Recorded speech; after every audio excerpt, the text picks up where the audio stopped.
3 cryptos que je déteste mais qui sont sur le point d'exploser. La première, c'est BitEnsortao, rank 30 coin market cap pour 273 $ et un petit peu moins de 3 milliards de market cap. BitEnsortao, c'est un projet que je n'aime pas du tout parce que je trouve qu'il ne sert à rien. En revanche, aujourd'hui, BitEnsortao est en train d'imprimer un mouvement exactement similaire à celui de Solana en 2023, juste avant que le Solana explose à un nouvel ATH.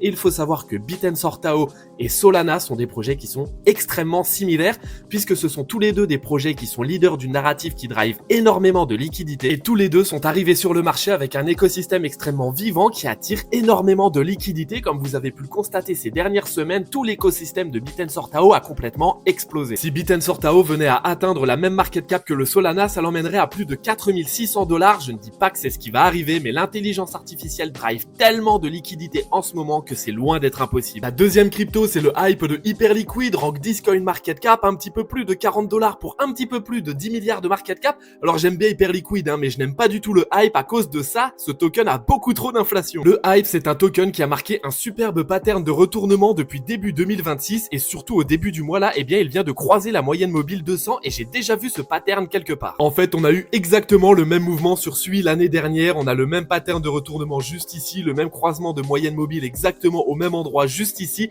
et ensuite le SUI il a pris quelque chose comme 380%. Alors c'est vrai, ce n'est pas parce que c'est arrivé à SUI que ça va forcément arriver à Hyperliquid. Les performances passées ne présagent de rien, mais Hyperliquid ça reste la deuxième narrative la plus puissante derrière l'intelligence artificielle dans les cryptos, et surtout c'est un des protocoles qui drive le plus de liquidités. Si on enlève les stablecoins, eh bien c'est le protocole le plus rentable de tout le secteur crypto. Et je t'ai gardé le meilleur pour la fin parce que cette crypto c'est clairement celle qui selon moi va le plus performer. Je te l'ai posté dans mon canal Telegram, il est 100% gratuit et accessible à tous, le lien est dans ma bio.